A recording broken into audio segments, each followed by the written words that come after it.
proses dan kita punya hati dan bertentangan dengan apa yang akan kita pelajari. Baik, percaya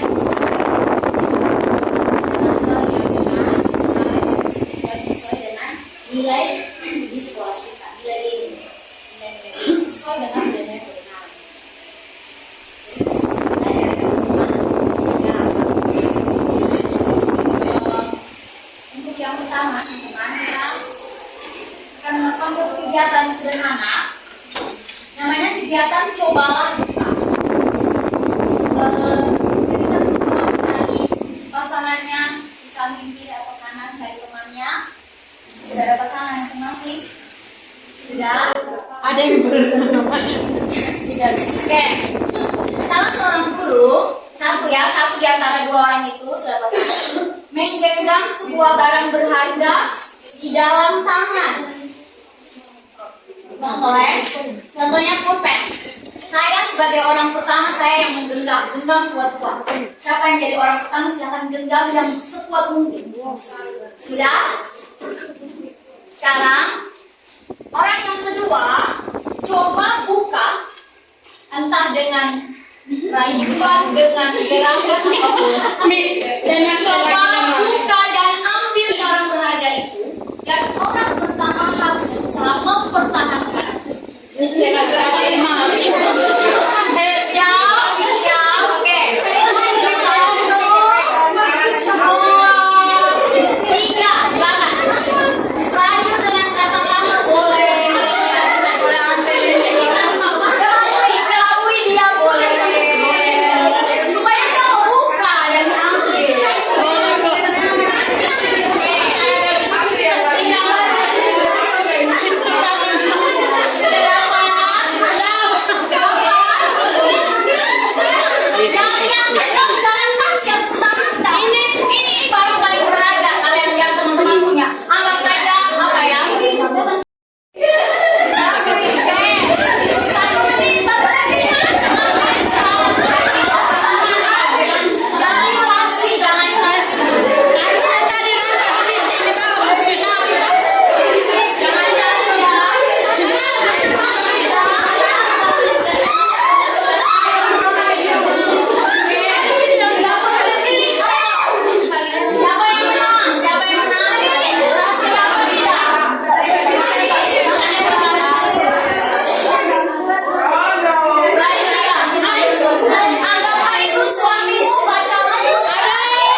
yang tadi teman-teman lakukan itu adalah teman-teman sedang mempraktikkan teori mengontrol, teori kontrol diri. Nah, ini yang bagian pertama. Kita yang melakukan kegiatan ini kita belajar teori kontrol yang pertama ini menurut Dr. William Glasser. Nah ini tadi teman-teman praktek yang memegang sesuatu yang berharga dan tidak mau memberikan kepada orang yang berusaha untuk mengambil. Sebenarnya dia itu sedang memegang kendali sebagai pengontrol diri. Dia yang mengontrol benda yang ada di tangannya itu. Sedangkan orang yang berusaha untuk mengambil itu adalah motivasi dari luarnya dia, kegiatan dia, tanpa motivasi luarnya dia, yang berusaha untuk mengatur teman-temannya itu supaya mengambil barang itu. Tetapi yang memilih untuk mempertahankan dan memberikan adalah teman-teman sendiri. Yang memilih untuk memberikan kepada Misyane adalah Miss Vicky. Miss Vicky yang memberi, makanya Misyane ambil. Bukan Misyane yang mengambilnya, tapi karena Miss Vicky yang memberikan. Kasih peluang. Bukan Miss yang tadi pegangnya. Bukan Miss Gurti yang ambil, tapi karena Miss Sela yang memberikannya. Berarti Miss Sela yang memegang kontrol itu. Bukan yang memegang teman-teman yang memegang kontrol atas diri sendiri. Nah, sebelum kita masuk ke dalam teori kontrol, kita belajar dulu dari William Glasser. Sebenarnya selama ini saya belajar juga ada ilusi kontrol yang salah kita paham. Yang pertama, ilusi yang pertama adalah guru itu yang mengontrol murid. Ini adalah sebuah ilusi. Ketika misalnya saya bilang ke anak-anak kelas 6A, kamu harus belajar yang rajin, kamu harus belajar yang sungguh-sungguh supaya kamu tidak remedial sana. Lalu anak itu tidak remedial. Yang membuat dia tidak remedial itu bukan saya yang mengontrol dia yang mengambil keputusan atas dirinya sendiri. Jadi ilusi yang selama ini kita selidiki adalah karena kita yang membuat dia berubah. Padahal itu sebenarnya salah. Setiap orang itu memegang kontrol atas dirinya sendiri. Lalu yang kedua, ilusi bahwa penguatan positiflah yang mengubah orang. Misalnya, Miss Mina memberikan nasihat kepada Clifford. Miss Mina memberikan penguatan positif kepada Clifford. Lalu Clifford berubah. Bukan kata-kata positif itu yang mengubah Clifford, tapi Clifford sendiri yang mengambil keputusan untuk berubah. Lalu yang ketiga, ilusi bahwa kritik dan membuat orang merasa bersalah itu bisa menguatkan karakter. Sebenarnya adalah sesuatu yang salah ya. Ketika kedam ini bahkan menuju ke arah negatif. Lalu yang keempat, ilusi bahwa orang dewasa punya hak untuk memancing. Ini menurut Dr. William Glasser, ini adalah sebuah ilusi. Ketika anak kecil dia menuruti orang dewasa, itu bukan berarti karena orang dewasa punya hak mengatur apa yang dia lakukan. Tetapi bisa saja ada motivasi tertentu dari anak itu yang mengambil keputusan, dia mau mengikuti atau tidak. Nah, lalu selain Dr. William Glasser teman-teman, ada juga teori kontrol menurut Stephen R. Covey. Nah, ini perbedaan antara teori kontrol dan stimulus respon.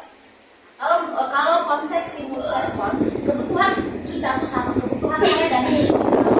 Padahal sebenarnya kebutuhan kita berbeda. Lalu semua orang melihat hal yang sama. Padahal sesungguhnya menurut teori kontrol, semua orang melihat hal yang berbeda. Semua orang melihat hal yang berbeda. Misalnya anak terlambat.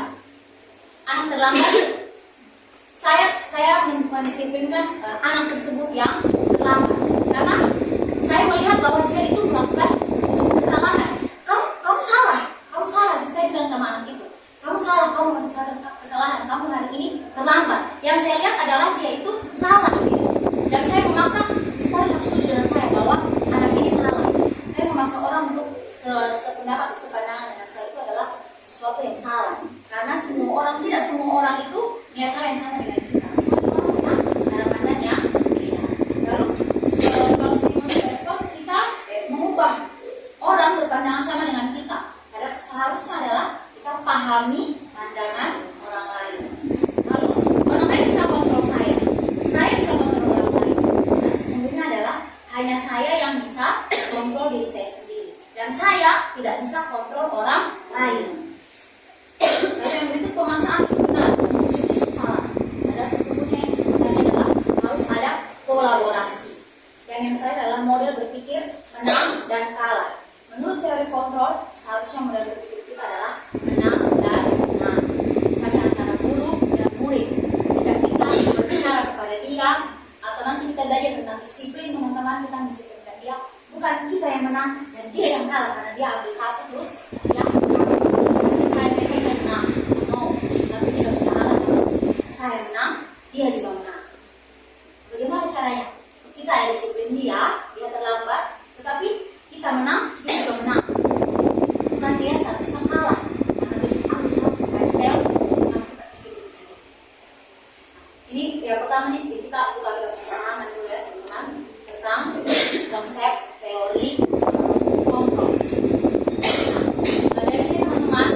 semua untuk masuk kepada suatu kesimpulan tentang cara berpikir kita bahwa merdeka tentang konsep merdeka itu tidak hanya terlepas dari perintah, tetapi cakap untuk memerintah diri sendiri. Murid yang merdeka tercipta melalui disiplin diri atau motivasi internal yang kuat. Murid tahu apa alasan dia mengikuti suatu hal. Ini yang kita kaitkan dengan teori kontrol tadi. Ketika kita punya pemahaman sudah terbuka ya teman-teman, setiap orang itu yang bisa mengontrol diri sendiri, bukan mengontrol orang lain.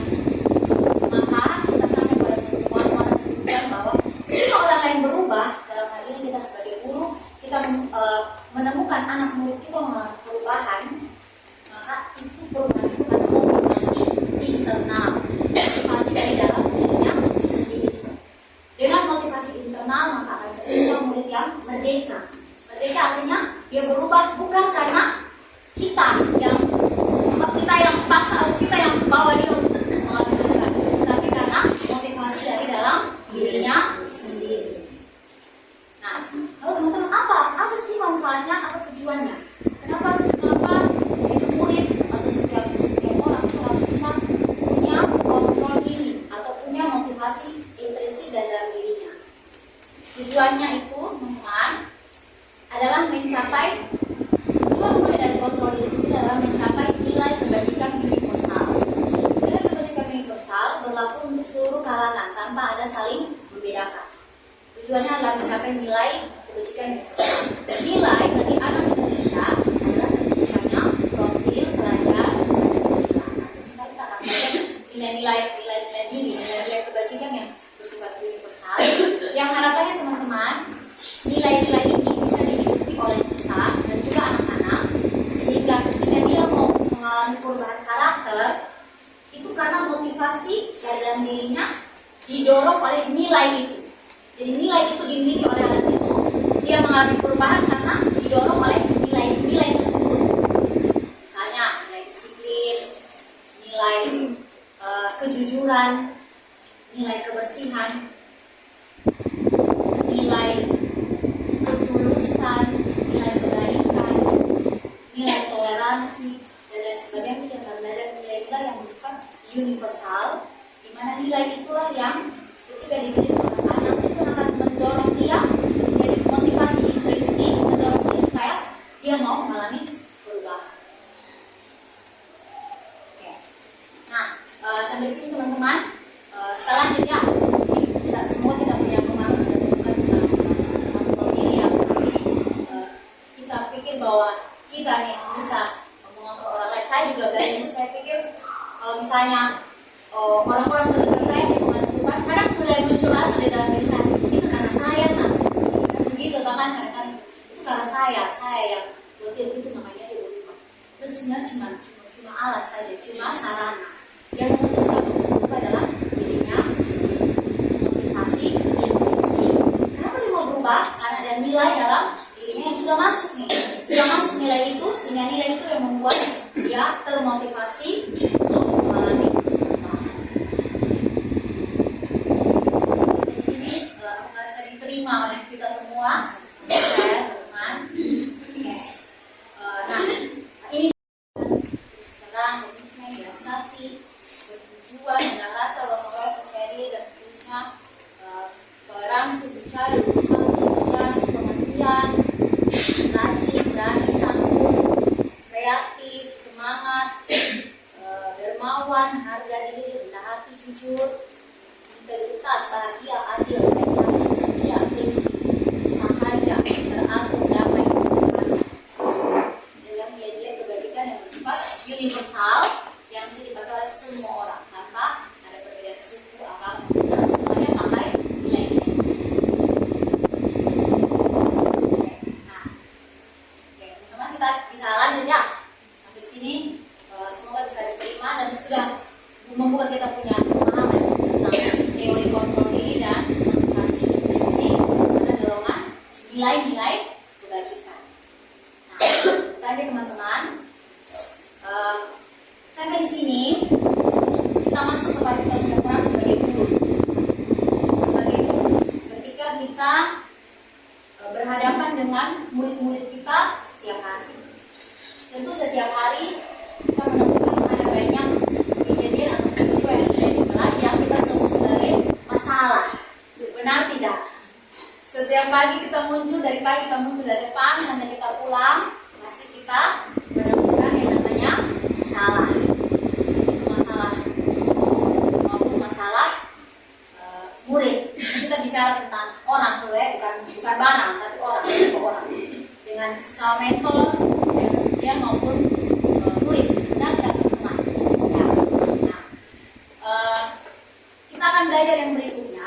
Sebenarnya teman-teman, ketika seseorang melakukan sesuatu yang kadang-kadang kita sebut masalah, itu ada sesuatu yang memotivasi dia sehingga dia melakukan hal tersebut. Ini menurut ahli yang berikut namanya Yanni Gosen. Menurut Yanni Gosen, ada 3 motivasi orang melakukan sesuatu. Termasuk juga kita punya anak-anak. Ada 3 motivasi dari murid-murid kita dalam melakukan sesuatu. Termasuk juga kita mentor. Nanti kita belajar cek kita punya diri ya. Misalnya saya coba kasih pertanyaan tematik. Miss Yeyen. Nah, Miss Yeyen, apa yang memotivasi Miss Yeyen untuk selalu datang sekolah sebelum waktu important? Miss Yeyen tidak suka terlambat. Thank you, Miss Yeyen. Apa lagi yang suka terlambat? Mina. Pertanyaannya saya ganti. Miss Mina, apa yang memotivasi Miss Mina? Miss Mina kan konsisten nih, the best mentor of the year. Apa yang memotivasi Miss Mina selalu buat renungan terus setiap malam?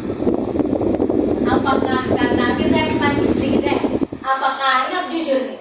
Apakah karena memang Miss Mina seperti tadi Miss Yayan karena tidak suka terlambat, karena tidak konsisten, atau Miss Mina memotivasinya adalah mau dapat sertifikat, takut misalnya hukum, atau bagaimana? Miss Mina motivasi secara jujur. Awal-awal Siap.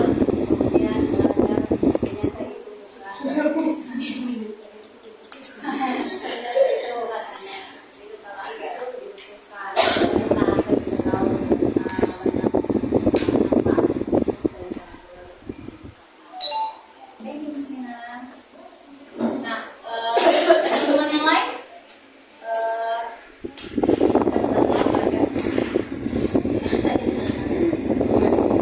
Miss Marlin, apa yang memotivasi Miss Marlin sehingga datang ke sekolah?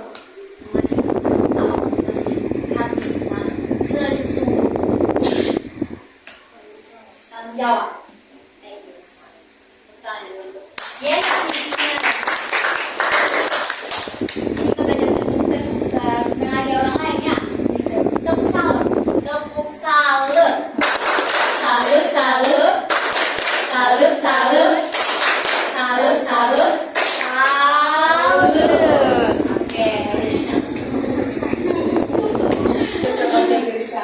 Oke. Jawabannya Miss Yayan, Miss Mina, dan Miss Mani mungkin ada 3 motivasi ini. Yang pertama, motivasi seseorang melakukan sesuatu adalah menghindari rasa sakit atau tidak nyaman atau menghindari hukuman, takut dihukum. Kita anak-anak juga mungkin ada seperti itu ya. Kalau saya tidak terlambat karena saya malu kalau terlambat tuh malu setengah mati kalau terlambat. Apalagi kalau muncul di kelas terus anak-anak sudah ada karena terlambat. Padahal bukan saya pikiran terlambat, mungkin karena macet atau ini karena masih terlambat begitu. Kan masih ada masalah. Terus takut namanya muncul di grup. Tiba-tiba bisa pikirin nama muncul di grup. Awalnya kayak mestinya juga ada motivasi di luar dari motivasi yang benar. Jadi motivasi untuk menghindari hukuman ini teman-teman, ini sebenarnya motivasi dari luar, motivasi eksternal. Karena takut kan, takut dengan dihukum oleh orang lain. Nah ini adalah tindakan paling rendah sekali, paling bawah. Lalu yang kedua, ini yang kedua, udah tadi Miss Mina ya, untuk mendapatkan sesuatu yang diinginkan, imbalan dari orang lain, pujian, penghargaan. Ini sebenarnya motivasi eksternal, masih dari luar. Dan ini ada tingkatan kedua dari bawah. Sedangkan yang paling tinggi, motivasi yang paling benar seperti jawaban manusia yang semangat tadi. Karena untuk menjadi orang yang mereka inginkan dan menghargai diri sendiri dengan nilai yang dipercaya. Ini adalah motivasi internal. Bila semangat bilang semangat pada namanya karena tanggung jawab, semangat sedang didorong oleh motivasi internal, yaitu nilai diri yang selalu dalam diri sendiri. Oh, saya harus bertanggung jawab. Ini adalah motivasi yang paling mulia. Motivasi yang paling mulia dari perilaku manusia. Oke, nah teman-teman ketika melihat 3 motivasi ini, lalu kembali lagi kepada kita punya tanggung jawab sebagai guru dengan berhadapan dengan murid-murid kita. Pernahkah kita bertanya kepada mereka, kenapa kamu terlambat? Teman-teman pernah bertanya? Nah, siapa ada? Pertanyaan yang kedua, apakah pernah teman-teman tidak bertanya tapi langsung suruh dia disiplin tanpa bertanya? Angkat satu tempel. Pernah. Thank you untuk kejujuran. Ini kita masuk yang berikut ya teman-teman, tentang hukuman. Sebelum itu ini pertanyaan pemantik teman-teman. Iva kurang menguasai pelajaran matematika, sehingga pada saat pelajaran tersebut berlangsung dia lebih banyak berdiam diri atau menggambar di buku pelajarannya. Pada saat guru matematikanya Pak Seno menanyakan pertanyaan, Iva menjadi gugup dan tak sengaja menjatuhkan tasnya dari kursi, serta tiba-tiba menjadi gagap pada saat guru menjawab. Seluruh kelas pun tertawa melihat perilaku Iva yang bicara tergagap dan terkejut tersebut. Pak Seno pada saat itu membiarkan teman-teman Iva menertawakan Iva yang tergagap dan malu luar biasa, dan malahan minta Iva untuk maju ke depan dan berdiri di depan kelas sambil menunjuk hidungnya karena tidak bisa menjawab pertanyaan Pak Seno. Kelas makin gaduh dan anak-anak tertawa melihat Iva di depan kelas memegang ujung hidungnya. Jawablah pada pertanyaan ini. Apakah Anda setuju dengan tindakan Pak Seno terhadap Iva? Ya, kenapa? Ya, Selo karena itu maksudnya anak bule. Oke. Menurut Anda, tindakan Pak Seno terhadap Iva adalah sebuah hukuman atau konsekuensi karena dia tidak memperhatikan konsekuensinya dia maju di depan ditertawakan orang, ataukah Pak Seno sedang memberikan hukuman hukuman. Yang lain setuju ini hukuman atau konsekuensi? Hukumannya hukuman. Ya. Saya tidak ada bedanya ya. Apa bedanya hukuman, konsekuensi dan satu lagi? Dan nanti akan kita sama-sama belajar di puncak ya. Restitusi. Kita mulai yang pertama ya, hukuman. Hukuman ini teman-teman memberikan identitas gagal. Saya pun tidak baca ini, saya pengakuan dosa dan harus bertobat. Ternyata hukuman memberikan identitas gagal. Seperti apa hukuman? Jangan sampai kita pikir, saya tidak pernah berikan hukuman. Coba kita lihat ciri-cirinya ya. Jangan sampai kita pun pernah melakukan hal tersebut. Hukuman itu tidak terancam, tidak pernah dirancang sebelumnya. Tiba-tiba langsung kasih. Misalnya tiba-tiba karena jengkel, karena ini anak mungkin maki, report, bismillah jengkel. Contoh berarti bismillah. Tidak pernah terancang, tiba-tiba langsung bilang, anak berdiri satu kaki. Berarti bismillah sedang menghukum ternyata. Tidak pernah terancang. Terus satu arah, tanpa kesepakatan. Tidak pernah ada kesepakatan. Menyentuh fisik dan psikis. Dan yang terakhir adalah murid bersama. Semua ciri-ciri ini adalah hukuman. Jadi bagaimana? Apakah kita pernah melakukan hal tersebut tanpa kesepakatan? Saya pikir kalau saya ya banyak di sini tidak ada kesepakatan. Ada hal-hal terjadi di luar dari kesepakatan, lalu kita berinisiatif memberikan suatu instruksi. Sebenarnya itu adalah hukuman tanpa kesepakatan.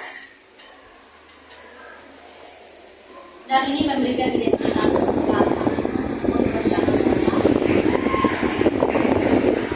Nah, sekarang teman-teman kita bandingkan dengan yang kedua ya, yang tingkat hitam, konsekuensi dan restitusi. Ini ada di satu poin yang sama, namanya disiplin. Konsekuensi dan restitusi adalah bentuk disiplin yang mengarah ke identitas sukses. Tapi tetap ada beda, konsekuensi tetap ada beda dengan disiplin. Nah, seperti apa model disiplin ciri-cirinya? Sudah rencana. Artinya kita sudah pernah rencanakan mungkin dalam kita punya rapat, keputusan yayasan sudah pernah ada, misalnya kasih SP2, kasih surat teguran seperti apa, 2 kali, 3 kali kita buat, dan itu dalam disiplin. Sudah disetujui. Dalam hal ini adalah yayasan maupun sekolah. Murid tidak nyaman, tetapi hanya saat saja. Jadi kita kasih disiplin. Dan terukur, misalnya 3 kali terlambat, apa nih teman-teman kalau dia kita bersyukur? 3 kali terlambat berturut-turut, surat teguran 1. Itu berarti kalau teman itu kita masuk di identitas sukses. Jadi dia terukur. Oke. Nah, dulu kita lihat lagi yang guru memonitor. Perbedaan yang lebih jelas di sini ya teman-teman di tabel ini. Jadi kalau hukuman ini masuk ke identitas gagal, tapi kalau konsekuensi dan restitusi masuk ke identitas sukses.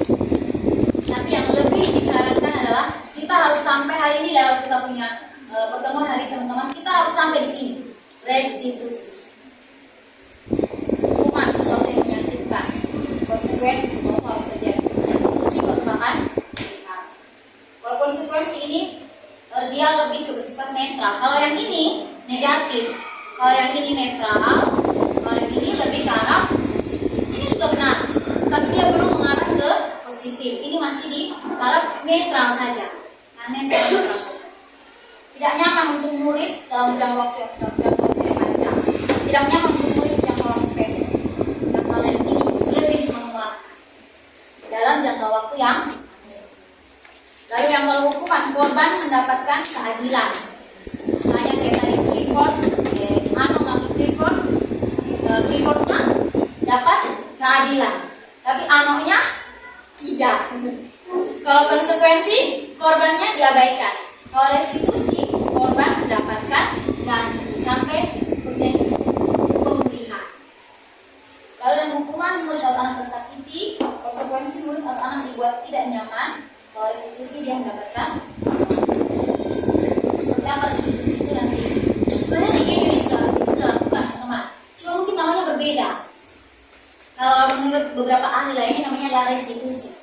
Jadi yang kita lakukan sebenarnya sudah pernah disampaikan oleh Pak Joni dan dia dalam ini dan sudah dilakukan. Tapi kita belum konsisten. Nah, itu hari ini kita harus sepakat setelah kita belajar dari sini, kita sama-sama berubah, semuanya sama-sama bangun budaya yang sama. Kita harus konsisten. Lagi kan?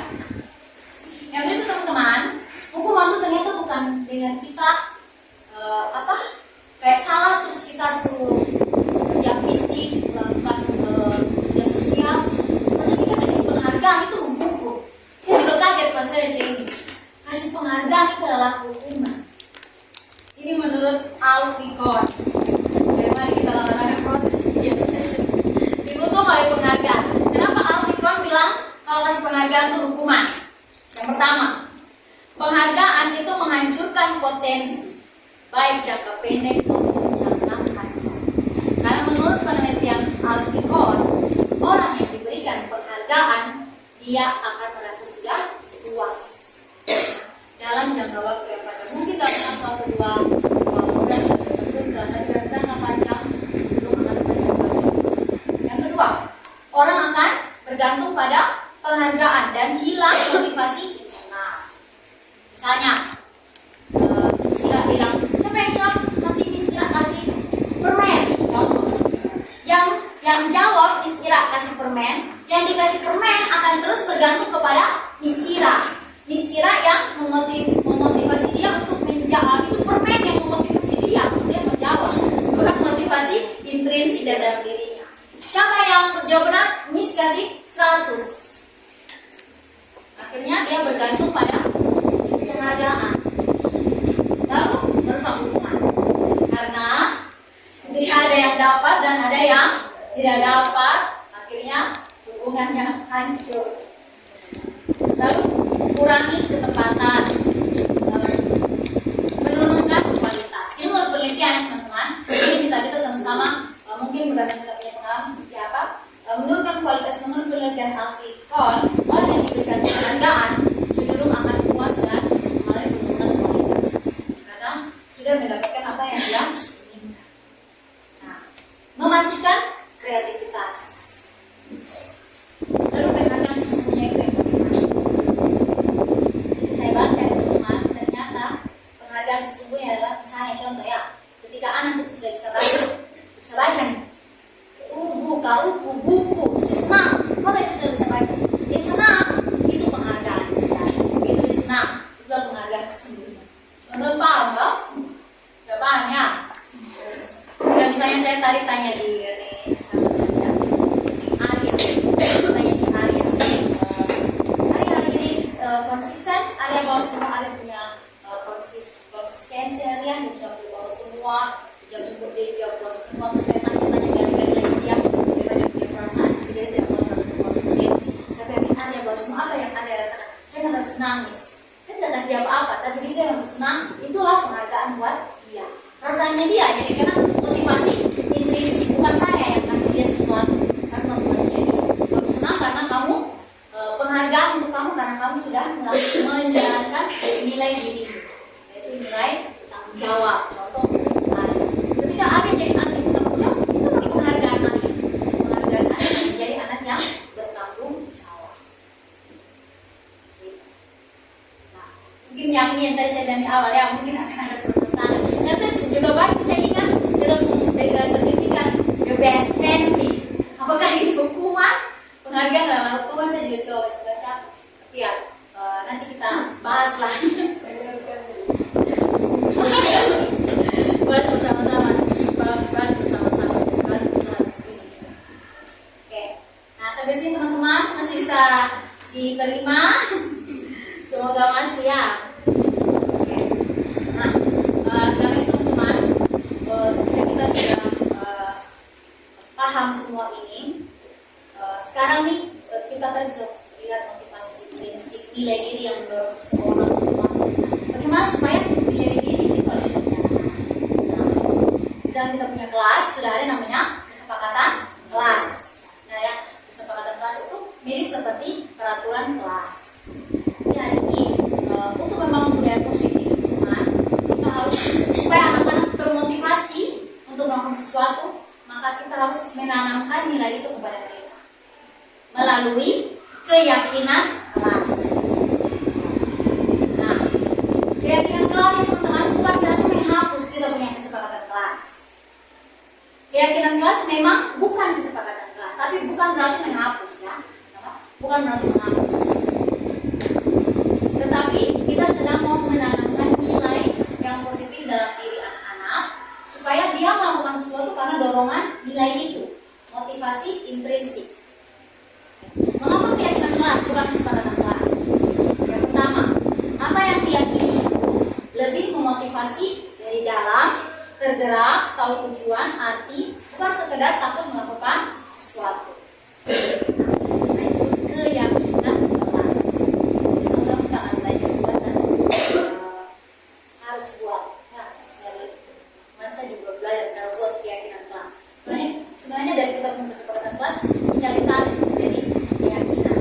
Nah, itu nilai. Kita lihat ciri-ciri keyakinan kelas ya. Keyakinan kelas ini bersifat abstrak, pernyataan universal, dan dibuat dalam bentuk kalimat positif. Tidak ada kalimat negatif, misalnya jangan, dilarang, tidak boleh. Kalau keyakinan kelas dia lebih ke kata-kata positif. Misalnya contoh, dilarang membuang sampah di dalam kelas. Kelas 6B misalnya ada kesepakatan kelas, siswa dilarang buang sampah di dalam kelas. Dari kesepakatan kelasnya Miss Yuni di kelas 6B ditarik ke keyakinan kelas. Dilarang membuang sampah berarti keyakinan kelasnya adalah nilai diri yang harus ada dalam diri anak. membuang sampah di dalam kelas. Berarti nilai dirinya adalah kebersihan. Jadi seperti itu ya gambaran keyakinan kelas. Nilai diri, nilai dalam diri siswa dan lebih menggunakan kalimat positif. Oke. Nah, prosedur pembuatan keyakinan kelas nanti kita sama-sama buat, teman. Yang pertama buat peraturan kelas. Ini yang peraturan kelas kita semua buat. Lalu ubah menjadi kalimat positif. Lalu sarikan atau menyarikan menjadi keyakinan kelas. Jadi contoh tadi misalnya dilarang membuang sampah di dalam kelas. Kalau diubah menjadi kalimat positif bagaimana? Buanglah sampah pada tempatnya. Disarikan menjadi keyakinan kelas. Berarti keyakinan kelasnya adalah kebersihan. Setelah disarikan menjadi keyakinan kelas, buat dalam tabel T dan tabel Y, kita belajar ya. Lalu tuliskan apa tugas guru dan apa tugas murid dari nilai kebersihan. Dan di sini teman-teman kita juga tertantang. Bukan berarti kita hanya menyuruh anak-anak saja, tapi kita harus menjadi teladan. Buat peraturan kelas, uang menjadi kalimat positif, sarikan menjadi keyakinan kelas, buat tabel T dan tabel Y, tuliskan tugas guru dan tugas murid. Nah, teman-teman kita pun perlu paham bahwa ketika membuat ini bukan kita yang buat sendiri, tetapi kita bersama anak-anak. Kita anak-anak untuk mengucapkan apa peraturan kelas ini. Tulisnya harus tulis besar-besar di papan tulis atau di karton yang besar dengan tulisan yang besar. Semuanya kasih pendapat. Semua murid harus kasih pendapat. Harus kasih pendapat. Karena kalau dia tidak memberikan pendapat, nanti untuk melakukannya saya tidak ngomong itu bukan peraturan yang saya buat, kita tidak pernah sepakat. Tidak ada motivasi untuk dia. Semua harus kasih pendapat. Semua harus kasih pendapat untuk buang. Jadi ini 5 hal itu teman-teman dibuat bersama-sama kita punya anak-anak, bukan kita buat sendiri. Kalau yang dibuat peraturan kelas ini mungkin kelas akan garis karena semuanya pasti akan mau bicara. Jadi kalau bicara ini masuk izin ke toilet hanya boleh 3 kali. Tidak boleh jalan-jalan dalam kelas, tidak boleh makan permen dalam kelas. Semua pasti terus sebelum habis. Pasti akan garis. Kita arahkan ke yang positif. Kita tarik ke keyakinan kelas. Misalnya masuk saat jam istirahat, setelah istirahat semua harus masuk kelas tepat waktu. Berarti keyakinan kelasnya adalah tepat waktu. Disiplin. Oke, buat berapa? Nah, ini contoh ya teman-teman. Ini contoh tabel T. Kenapa disebut tabel T? Karena bentuknya seperti huruf T. Contoh dalam tabel T ini contoh nilai hormat. Ada kolom sebelah kiri yang tampak seperti dan kolom sebelah kanan tidak tampak seperti. Oke, hormat. Datang tepat waktu. Tidak tampak seperti terlambat. Tampak seperti menyapa teman dan guru setiap hari. Tidak tampak seperti tak acuh. Tampak seperti mengembalikan barang orang yang dipinjam, mengucapkan terima kasih. Tidak tampak seperti tidak mengembalikan barang dan meletakkan sembarangan. Dan seterusnya. Sedangkan kalau tabel Y, kita lihat dia bentuk seperti ini. Terlihat, terdengar, dan berlaku. Ini kemarin kita diskusi juga ada kelakar-kelakar. Karena pas sampai di nilai membuang sampah pada tempat sampah kan. Kalau terlihat, perilaku apa yang terlihat teman-teman? Membuang sampah pada tempat sampah. Ya, buang sampah terlihat. Oh berarti bisa dilihat, buang sampah tempat sampah. Nah pas terdengar, terus masuk buntu. Ya satu guru yang saya jawab terdengar adalah gerak langkah menuju tempat sampah. Dan dia tidak tahu lagi dia mau jawab apa. Kalau terdengar apa teman-teman? Kalau membuang sampah terdengarnya punya omong apa nih, kata-kata apa yang menunjukkan bahwa membuang sampah pada tempat sampah. Misalnya ada teman bilang ya misalnya saya mau pergi buang sampah atau throw your rubbish out. Atau misalnya Misalnya ada teman yang buang sampah, karena buang sampah ke tempat sampah, apa yang dia ngomong? Terdengarnya dia harus bilang, ayo ambil sampah, buang ke tempat sampah. Kata-kata seperti itu kita tulis sehingga anak-anak juga baca terus juga ucap. Lalu berperilaku, misalnya tersenyum ramah, salam hormat, tangan masih, saling masih ya, pas itu ini lebih ke gestur tubuh. Apa ya? Kalau yang terlihat yang dilakukan, kalau yang berperilaku ini lebih ke apa ya, ekspresi. Ya, agak mirip terlihat dan berperilaku. Nah ini buat sama-sama dengan anak-anak. Itu buat sama-sama dengan anak-anak. Tabel T dan tabel D. Nah, setelah tabel T dan tabel D selesai, kita lanjuti apa tugas guru dan apa tugas murid, apa yang bukan tugas guru dan apa yang bukan tugas murid. Harus tulis sama-sama supaya semuanya jelas. Guru tugasnya mengajar, didik, jawab pertanyaan. Nilai ini anak-anak yang disebut apa mestinya tugas? Kita tanya saja di mereka. Atur kelas, menegakkan peraturan, menjalankan keinginan kelas, guru dan bersama murid. Yang bukan tugas guru, menyakiti atau disakiti, memaksa kamu untuk belajar, merapikan barang-barang murid, menyiapkan makanan dan atau barang-barang alat, menyiapkan makanan atau barang-barang alat tulis.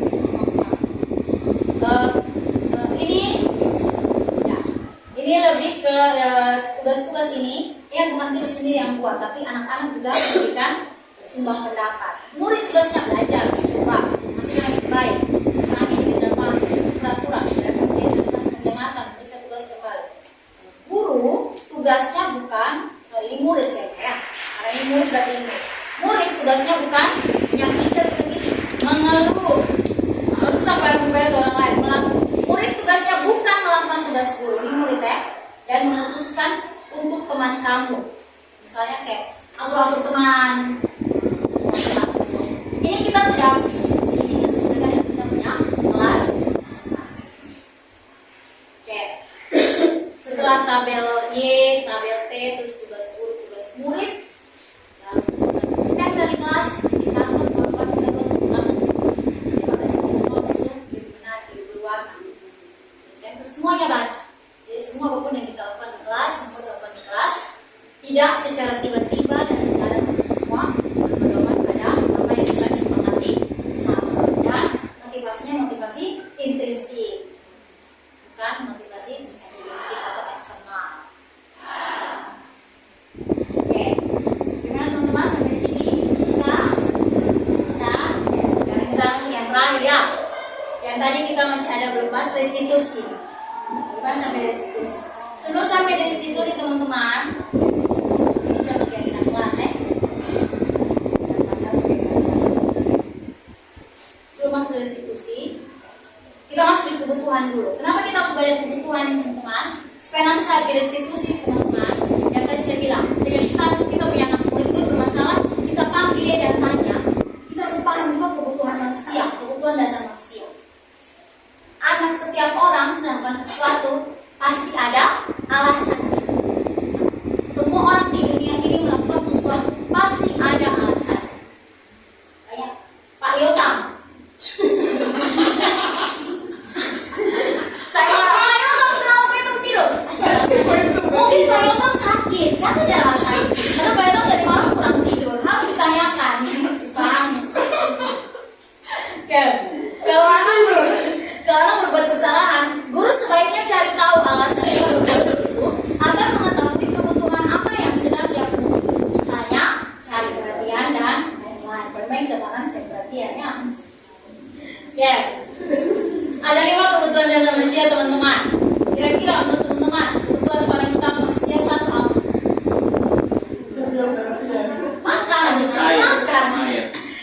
Makan, minum itu adalah kebutuhan untuk bertahan hidup, survival. Itu adalah kebutuhan fisiologis.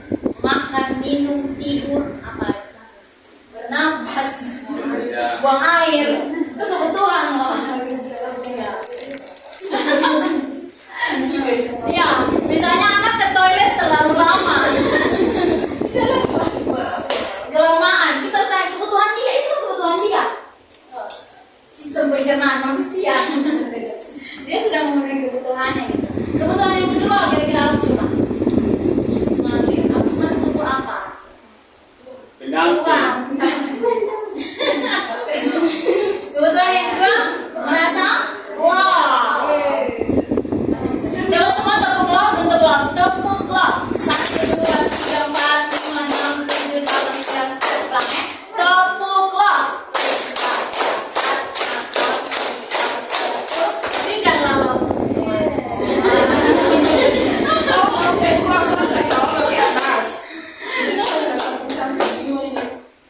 Oke. Kebutuhan manusia yang kedua adalah merasa diterima, love and belonging. Ini kebutuhan psikologis. Semua orang ingin dicintai, ingin diterima, ya, ingin diterima. Disieyan apa itu bahasa ingin dicintai, ingin diterima dan disieyan menerima dia dari kelas berapa?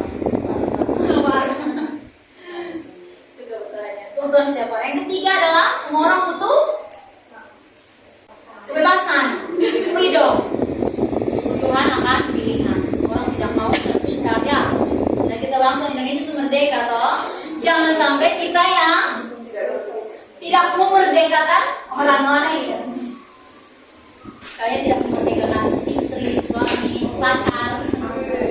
Pokoknya jangan coba jalan dan gonceng orang lain. Hanya boleh gonceng saya saja. Kita sedang mengambil dia punya kebutuhan. Itu orang cuma bebas. Islam tidak cuma memaksa. Kasih hatimu untuk jangan gonceng orang lain. Tetapi itu harus lahir dari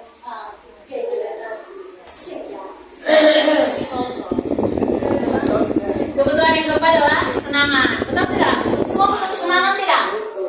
Anak-anak butuh kesenangan tidak? Jadi kalau mereka tertawa, kalau mereka kita larang, asalkan pada tempatnya ya. Dan yang kedua adalah penguasaan. Semua orang ingin diakui atau kalau dia bisa sesuatu harus belajar memberikan apresiasi. Karena itu kebutuhan orang. Bisa ini harus ada pengakuan. Harus ada pengakuan. Kalau dia sudah kuat nih, sudah berhasil, tapi kita tidak memberikan pengakuan. Dia sudah sekelas, no? Hal kecil, kalau pikir sudah simpan kamu kan itu pulang. Coba kita belajar. Oh, kamu bersih kadang bersih sekali ya. Itu butuh pengakuan secara sampai capek-capek.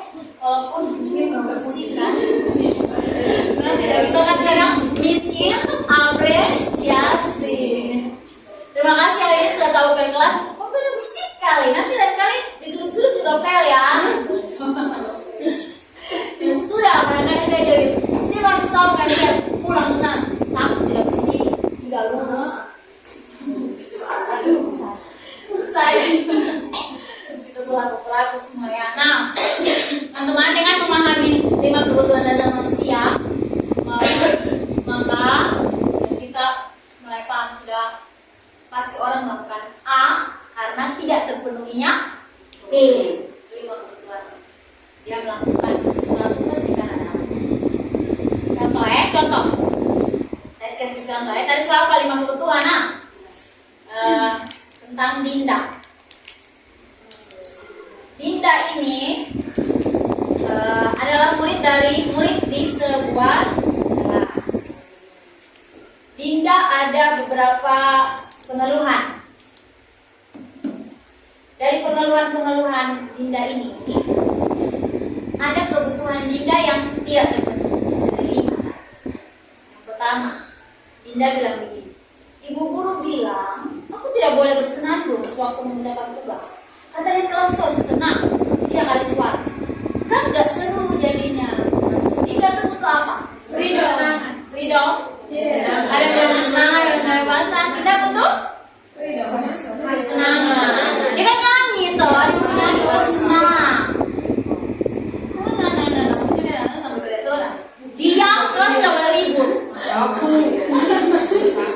Tidak ada suara, 1, 2, 3, diam. Dia tuh dari rumah suka marah gitu.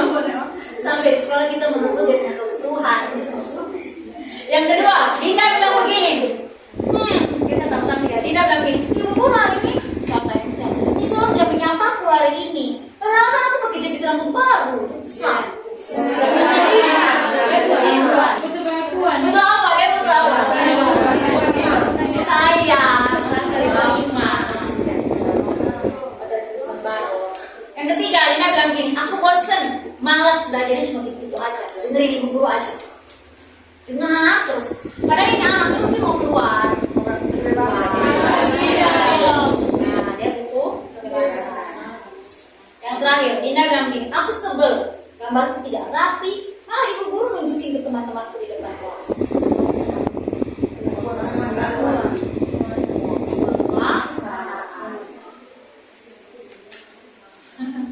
Bermalukan dia. Sebelah gambar itu tidak rapi.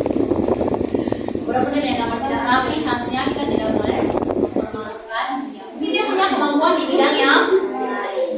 Apalagi guys tunjuk terus di hati teman-teman.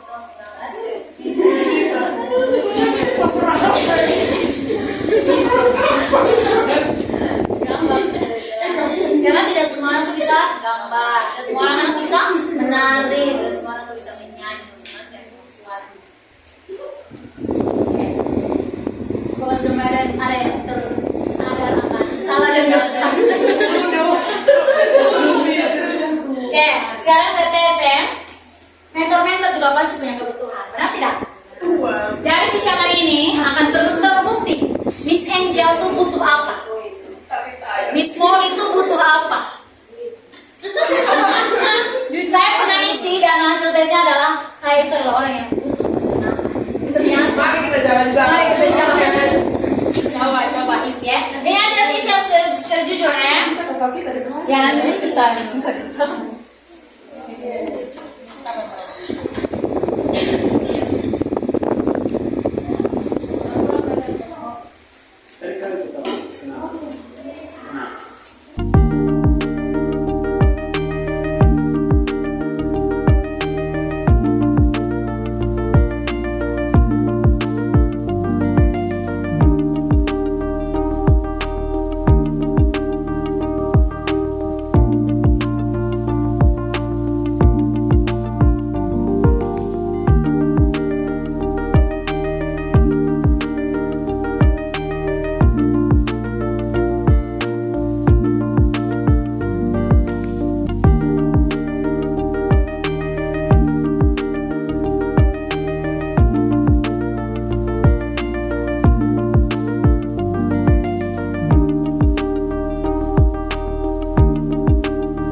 banyak.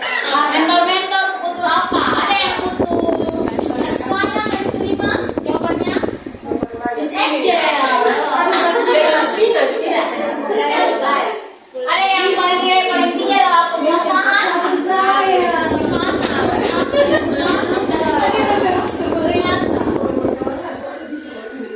Kalau yang butuh kebebasan,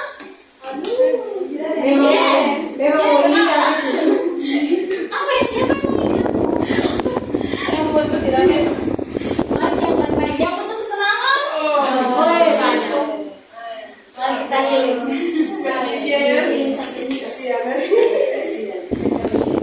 Oke, nah, teman-teman, kita lanjut ya. Kenapa kita protes itu? Karena semua orang tuh melakukan sesuatu pasti ada kebutuhan yang ingin dia penuhi. Mentor-mentor nih kalau tiap kali misalnya bisa bilang, kayaknya dia mulai kayak aneh bisnis, kayaknya dia mulai kayak perubahan. Pasti ada kebutuhan mentor-mentor yang harus terpenuhi yang kita tidak tahu. Demikian juga anak-anak, dia melakukan sesuatu pasti ada kebutuhan yang mau dia.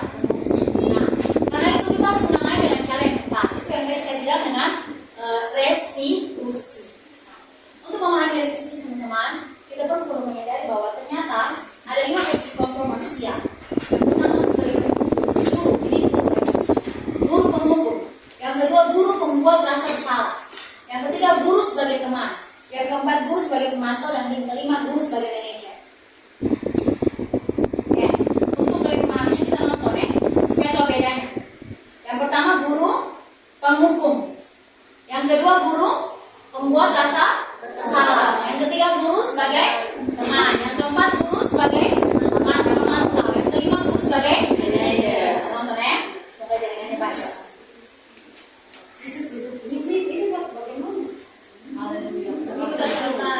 Ini bagaimana? Saya lupa.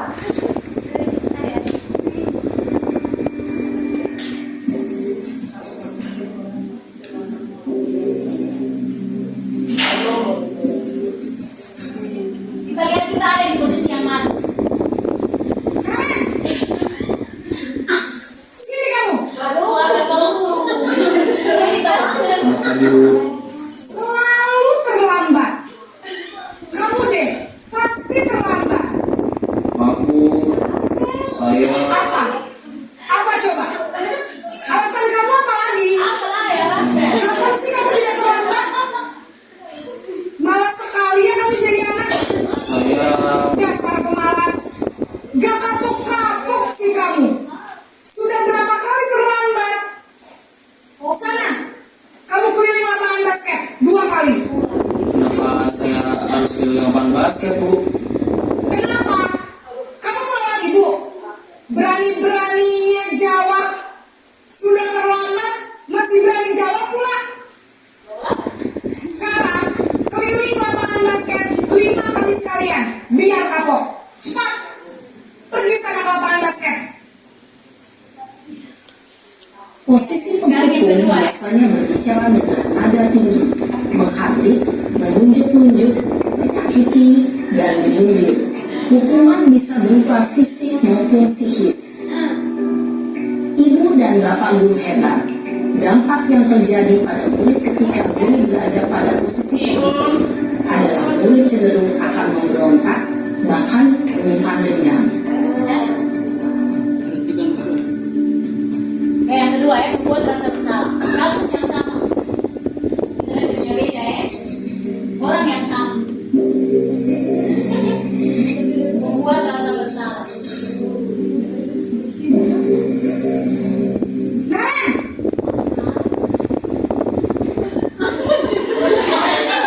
Kenapa, Ibu? Naren! Kamu kenapa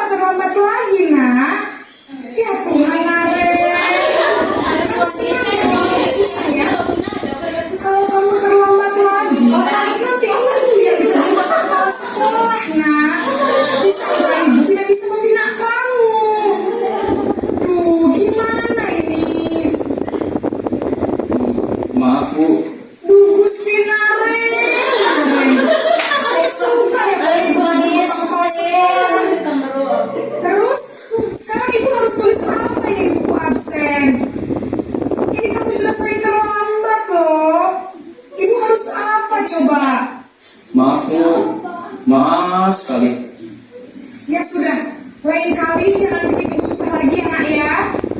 Ibu tidak akan kuat lagi kalau kamu gini terus. Saya jadi ibu sama ibu cuma berbatas. Maaf sekali. Ya sekarang apa membuat rasa bersalah? Posisi pembuat rasa bersalah berbicara dengan nada tenang, cenderung lembut. Namun kata-kata yang diutarakan membuat murid merasa menjadi orang yang gagal, memandang buruk dirinya sendiri, merasa tidak berharga, dan tidak sanggup membahagiakan orang lain. Ketika guru mengambil posisi pembuat rasa bersalah, murid akan menganggap dirinya yang bersalah dan ia akan menyimpan emosi negatif tersebut di dalam dirinya. Ketiga ini teman, posisi teman. Kira-kira dia pakai kata apa nih?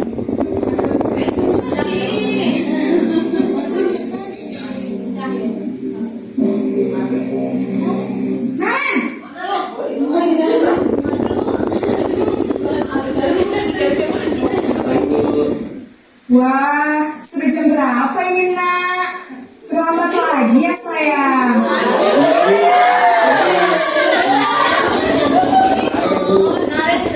Kamu malah menyalahkan ibu kamu.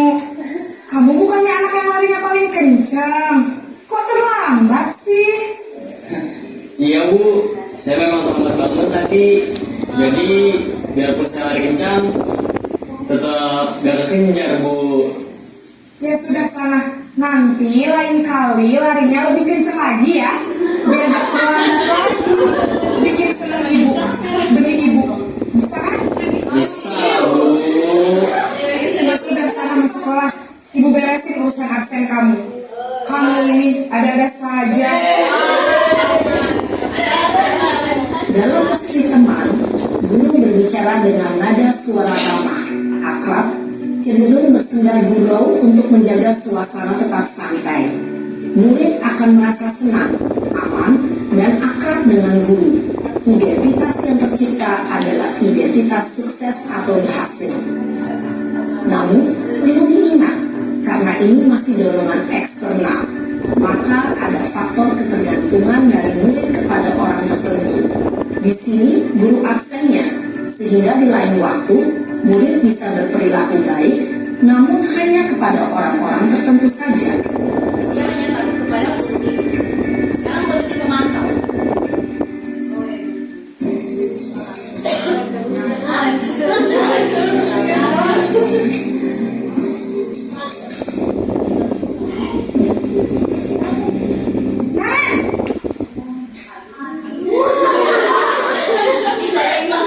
Selamat pagi Bu. Naren, apa peraturan sekolah kita tentang jam berapa kita harus masuk sekolah, nak? Kita Kayak peraturan. harus di sekolah jam 7 Bu. Iya betul, sekarang sudah jam 7.20. Naren sudah tahu konsekuensinya jika terlambat hadir. Paham Bu, saya harus tinggal kelas pas jam istirahat selama 20 menit. Iya benar, konsekuensinya demikian. Jadi nanti jam 9.30 pas istirahat, kamu harus tinggal di kelas, kerjakan tugas tambahan untuk ketertinggalan kamu, ya? Baik Bu. Posisi pemantau mengandalkan penghitungan atau data untuk mengontrol murid. Guru mengarahkan murid berdasarkan peraturan dan konsekuensi. Seorang pemantau menunjukkan bahasa tubuh dan ekspresi wajah yang datar dan cenderung formal. Sekarang posisi yang paling tinggi adalah pilih.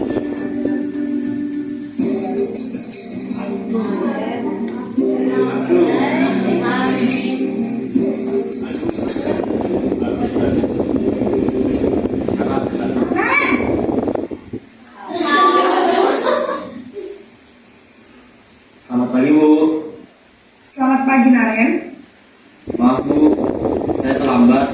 Iya, sekolah masuknya jam 7, sekarang sudah jam 7.20. Jadi sekarang bagaimana ini Naren? Maaf Bu, saya lupa setel alarm saya semalam.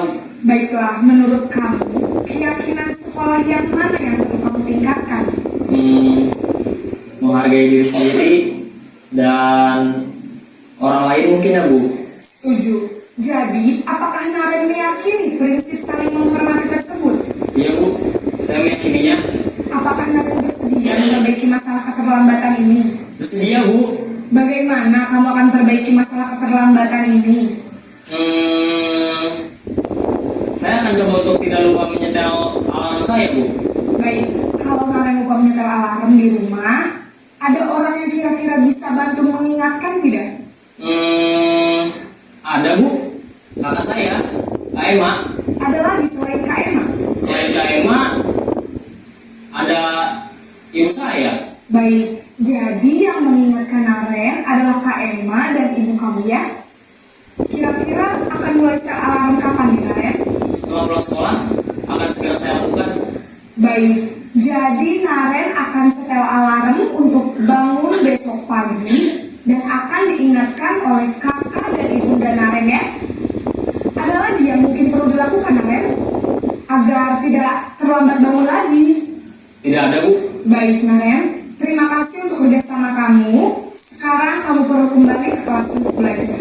Baik Bu, terima kasih. Posisi manajer adalah posisi kontrol yang disarankan untuk membimbing murid memiliki sikap disiplin yang positif, yaitu murid yang mandiri, bertanggung jawab, dan dapat memecahkan masalah. Tujuan dari posisi ini adalah agar murid dapat berefleksi atas tindakannya. Guru akan dengan tulus memberikan pertanyaan-pertanyaan bermakna, sehingga membuat murid dapat belajar dari kesalahannya dan mencari sebuah solusi untuk menyelesaikannya. Ibu dan bapak guru hebat setelah mengamati adegan kelima posisi. Teman-teman dari video tadi yang posisi kontrol jelas ya. Dan yang tadi posisi yang paling penting adalah posisi manajer, dan yang dilakukan oleh ibu guru tadi dalam posisi manajer itulah yang dinamakan restitusi. Sebenarnya sudah kita lakukan.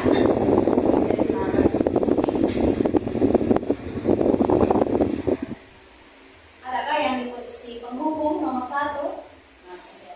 Ada. Posisi pembuat merasa bersalah, tidak pernah ya. Posisi teman, kalau saya tidak pernah, tidak. Kalau posisi pemantau pernah juga. Langsung pada aturannya, formalitas.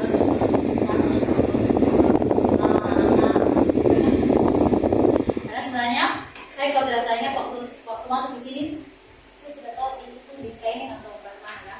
Kita menanyakan sampai di akar permasalahan. Kenapa terlambat? Jadi malam mungkin saya bangun terlambat. Kenapa bangun terlambat? Mas tidur jam 11. Kenapa tidur jam 11? Karena pergi pesta atau gimana. Sampai menemukan akar masalahnya dan membantu memberikan solusi dan komunikasi kita. Sebenarnya itu sudah lakukan teman-teman. Ini namanya yang kita selama ini namanya berbeda ya. Nah kalau yang saya berikan kepada kita ini namanya adalah restitusi. Nah restitusi ini adalah posisi dialog untuk posisi kontrol manajer. Sebagai manajer kita menggunakan posisi dialog restitusi, namanya segitiga restitusi. Di segitiga restitusi ini teman-teman, yang pertama adalah ketika anak melakukan sesuatu atau ada masalah, langkah pertama adalah menstabilkan identitas. Di menstabilkan identitas dalam video tadi, ibu guru tadi berusaha memposisikan diri seperti posisi Naren.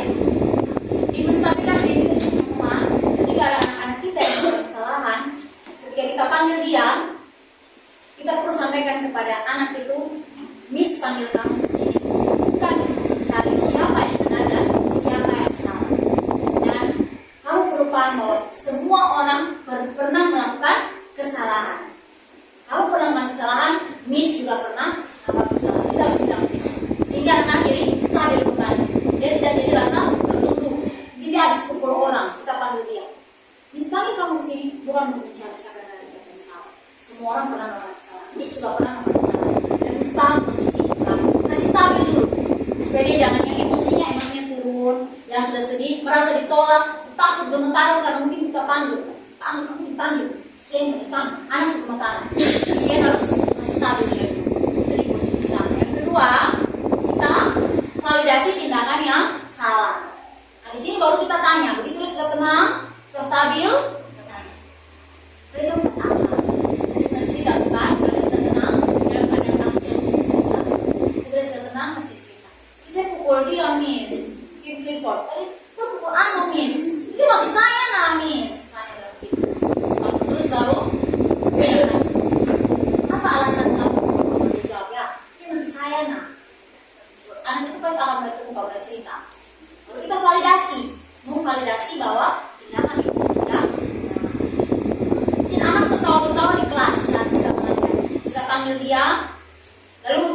tindakan yang salah, kita bilang sama dia. Tindakan kamu tadi bertindak seperti kamu mau buat lucu-lucu kan di kelas, kan? Teman-teman, yang tadi kita belajar 5 kebutuhan dari kita, divalidasi tindakan yang salah ini, disinilah kita akan menemukan apa kebutuhan yang mau dia penuhi dari perbuatannya. Menanyakan keyakinan tentu sebelumnya sudah buat keyakinan kelas yang tadi kita sudah belajar ya teman-teman. Keyakinan kelas, kalau dia pukul teman, kamu bilang kamu ingat tidak kita punya keyakinan kelas, kita tempel di kelas. Baru dia tinggal. Keyakinan kelas itu harus saling kalau pukul teman berarti dia melanggar keyakinan mengasihi, menghormati orang lain. Kita tanya lagi, keyakinan kelas itu penting tidak? Penting, Miss. Sobat sama kan? Berarti bersedia tidak untuk berubah? Saya bersedia, Miss. Kalau misalnya jadi anak yang mengasihi orang lain, rasanya bagaimana? Kita jawab sudah senang, kita mulai bawa dia sudah mengerti bahwa nilai atau keyakinan kelas yang sudah dibuat itu nilai-nilai yang sudah kita sepakati itu penting. Ngasih itu penting karena apa? Kita mulai kasih buka dari yang pemikiran, terus biarkan dia yang jawab. Karena kita hanya menanyakan saja atau memancing dia yang menjawab.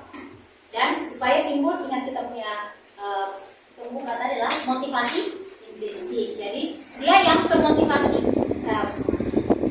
Bukan kita yang maksa dia pergi minta maaf. Kamu sudah salah kok. Kamu sudah tidak mengasihi lagi, itu pakai atas dan mengasihi. Nah itu bukan motivasi intrinsik lagi, tapi sudah X dari luar. Karena takut dengan kita. Tapi kalau motivasi intrinsik kita kasih buka dia punya pengalaman, menyentuh hatinya dia, menemukan keyakinan kelas yang sudah kita sama-sama bahas di kelas. Saya harus mengasihi. Kau mengasihi, kau akan jadi orang yang baik. Lalu yang terakhir adalah sama-sama pikirkan solusi. Solusinya bagaimana nih? Maaf, bagaimana janji tidak berulang lagi. Kalau ada teman yang mungkin buat salah, harus lebih sabar lagi. Karena keyakinan kelas kita adalah harus saling mengasihi. Lalu selesai. Nah, bagaimana? Rasa video tadi cukup jelas ya. Kita dan yang paling terakhir posisi manajer adalah itu menggunakan dialog sebagai 3 restitusi. Sebenarnya kita sudah lakukan, mungkin kita tidak konsisten atau kita tidak berurutan. Nah, karena kita tidak berurutan dalam membangun dialog dengan anak-anak yang membuat masalah atau kesenjangan di sekolah, kita tidak berurutan. Nah, semoga dari teman kita hari ini kita bisa kembali meruntutkan dengan segitiga restitusi ini supaya anak-anak bisa mengalami perubahan dengan motivasi dari dalam, bukan motivasi dari luar. Dengan motivasi dari dalam